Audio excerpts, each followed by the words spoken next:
mashtaka. Polisi inasema mashtaka yake yanahusu matamshi aliyotoa hivi karibuni alipoifananisha kampeni ya Chadema ya kushinikiza mageuzi kwenye mifumo ya uchaguzi kuwa sawa na harakati za uasi. Tangu alipochaguliwa mapema mwaka huu, Lissu amechukua msimamo wa kutaka mageuzi mapana ya kisheria na usimamizi kabla ya kufanyika uchaguzi mkuu wa Oktoba mwaka huu nchini Tanzania. Yeye na viongozi wenzake wamekuwa wakitumia mikutano ya hadhara kuipigia debe kampeni hiyo, walioipa jina ya bila mageuzi hakuna uchaguzi. Kesi dhidi ya Lissu tayari imezusha ukosoaji mkubwa kutoka mashirika kadhaa ya kidemokrasia na haki za binadamu nchini Tanzania na hata kimataifa. Viongozi wenzake wa chama wanasema mashtaka ya uhaini na mengine dhidi ya Lissu yamechochewa kisiasa. Lakini kesi dhidi ya mwanasiasa huyu wa upinzani nchini Tanzania inaiweka wapi hali ya kisiasa ya taifa hilo la Afrika Mashariki, na ipi itakuwa hatma ya shinikizo la mageuzi kwenye mifumo ya uchaguzi ya nchi hiyo? Kujadili hilo nimemkaribisha hapa kwa njia ya simu Fulgence Masawe. Yeye ni mtaalamu wa masuala ya sheria akiwa Dar es Salaam, Tanzania. Fulgence, naamini unanisikia. Unaendeleaje hapo Tanzania?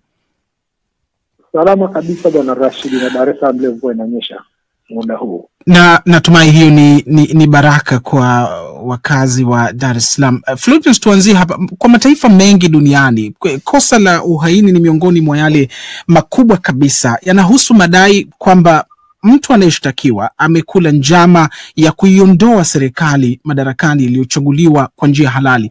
Kwa Tanzania, mashtaka haya yana uzito huo? Ya kosa la uhaini ni kosa kubwa kama ulivyosema kwa nchi yoyote, na Tanzania ikiwa sehemu ya Jumuiya ya Madola, kosa la uhaini ni kosa kubwa sana ambalo adhabu zake pamoja na nyingine ni adhabu yake ni kifo.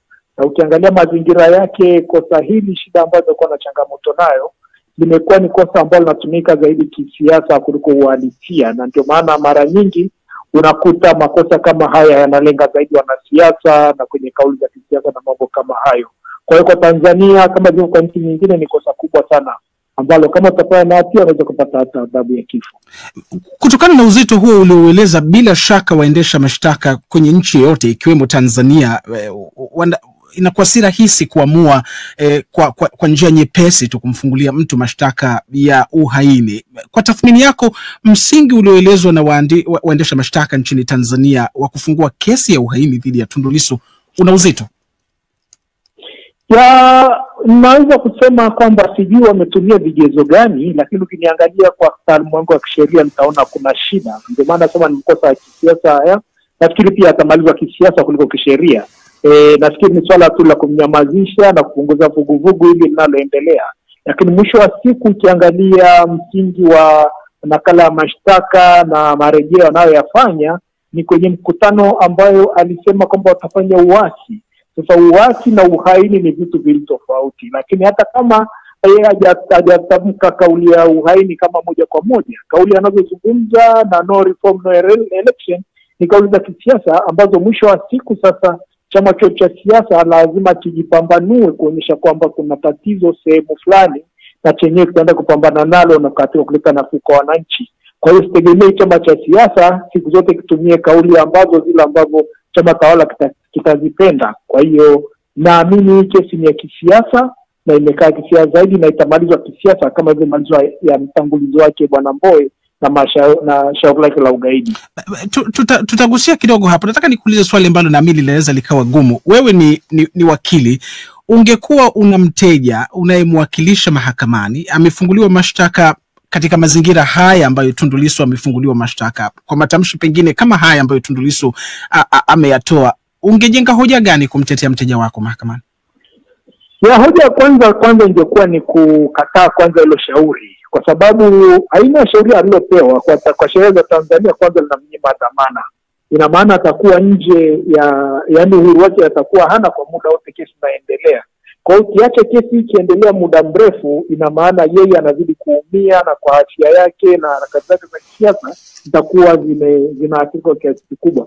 Kwa hiyo njia mojawapo kwanza ni kuyapinga hayo mashtaka kwanza, kwa kusema mashtaka sio sahihi na mashtaka ambayo zikuthibitishwa, kwa sababu mwisho wa siku ukiacha kesi hii endelee, hii inaweza kachukua mwaka au na zaidi, na mwisho wa siku ataendelea kukaa gerezani. Ukiangalia afya ya Tundu Lissu baada ya kushambuliwa na risasi 16 na ukiangalia harakati zake za siasa zitakuwa zimeathirika kwa kiasi kikubwa.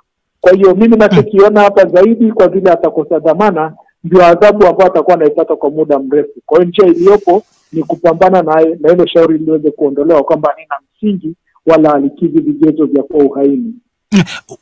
Unaamini Tundu Lissu anaweza kutumia vile vile hoja ya kutetea uhuru wake wa maoni na kujieleza kama msingi wa kuipinga kesi hii? Kwa sababu waendesha mashtaka wanasema sababu ya kufungua shauri hili ni matamshi yake, na mwanzo umeeleza, ameifananisha yeye mwenyewe Tundu Lissu kampeni yao ya kutaka mageuzi kwenye mifumo ya uchaguzi kuwa sawa na uasi, lakini wale wanaomtetea lau sasa sio mbele ya mahakama, wale wanaotoa hoja ya kutetea kwamba kukamatwa kwake ni kosa, wanasema alikuwa anatumia haki yake ya kikatiba na kisheria ya kutoa uhuru wa maoni na kujieleza. Unakubaliana na msingi huo wa hoja? Nakubaliana na msingi huo, lakini kumbuka pia yule ni mwanasiasa, na mwanasiasa lazima aongee kauli za kisiasa. Huwezi kuwa mwanasiasa ukaacha kuongea kauli ya kuitoa serikali iliyoko madarakani. Maana mwisho wa siku utakapokuwa unatoa serikali iliyoko madarakani, utaulizwa unaifanyaje? Ina maana mwisho wa siku utaifanyia kupitia sanduku la kura. Kwa hiyo maboresho wanayoyapigania ya no reform no election, ina maana yakifanyika yatafanikisha kuiondoa serikali madarakani. Na hakuna mtu ambaye anafanya uhaini anaenda kupanga hadharani kwa kauli. Uhaini ni kosa kubwa sana, na hata inaweza kuwa fedheha kwa nchi ambayo ina mili na majeshi, kwamba kuna mtu anaweza akakaa hadharani akafanya press conference anapanga uhaini. Hapana, yeye alisema atafanya uasi, na watakacho kiasi ni ile sanduku la kura, kwamba wao wanakataa uchaguzi, maana wanaamini uchaguzi hauwezi kufanyika kwenye mazingira yaliyopo, na ni kitu ambacho kimekuwa kinapiganiwa muda mrefu, na serikali yenyewe inatambua kwamba kuna changamoto kwenye sheria za uchaguzi. Ndio maana wamefanya marekebisho kwenye sheria zenyewe. Rais ameunda kikosi kazi cha demokrasia, kumefanyika maridhiano na vyama vya upinzani. Kwa hiyo haya yote yanayozungumzwa na vyama vya upinzani, kwa sababu hata ACT Wazalendo nayo inasema wana operation ya linda demokrasia. Kwa hiyo inaonyesha wazi kwamba hili tatizo linatambulika hata na serikali yenyewe, na serikali inalifanyia kazi, lakini sasa wanapishana kauli labda kwa namna ya kuifanyia. Wakati Tundu Lissu anasema watagombea uchaguzi, wengine wanataka meza ya maridhiano waweze kurekebisha hizo changamoto za uchaguzi wa Tanzania. Niko hapa studio na mwenzangu Selina Mdemu, lakini kabla sijamkaribisha aseme wale wanaotufuatilia wanasema nini kuhusiana na sakata hili, nataka Fulgence Masawe utusaidie. Uligusia mwanzo kwamba kesi hii ya Tundu Lissu unasema wale wanaoipinga wanasema imechochewa kisiasa, na sio Chadema tu, hata mashirika kadhaa ya ndani nimeona ripoti wanaelezea kuwa kesi hiyo imechochewa kisiasa, na wametoa mwito wa kuachiwa kwa Lissu huru mara moja. Kesi hii itautia doa kiasi gani utawala wa Rais Samia Suluhu Hassan, ambako alipoingia madarakani Rais Samia alisema analenga kutoa haki za kisiasa, uhuru wa watu kujieleza na kulinda demokrasia? Fulgence. Kwa kiasi kikubwa serikali ya Mama Samia ilijipambanua kwenye R4 zile za maridhiano pamoja na kustahimilifu. Sasa ukiangalia ile resilience wanayoisema, ina maana kuna haja ya kuvumilia hizi kauli zinazozungumzwa. Mara nyingi huweza kukuta rais ana nia njema sana, lakini wale washauri wake na waliomzunguka na vyombo vya dola huenda vikawa vinapotosha. Kwa hiyo mwisho wa siku zitaenda kumchafua yeye. Kwa hiyo yale yote ambayo mwenyewe alikuwa anaamini kwamba hii nchi inahitaji maboresho, kwa sababu zile R4 za rais zilidhihirisha kwamba naye alikuwa anajua kuna tatizo sehemu, kwa hiyo lazima tulifanyie kazi. Lakini sasa unapokutana na joto la kisiasa kidogo, unashindwa kuvumilia, litaruka kuchafua na wewe, na utaonekana kama ni yule.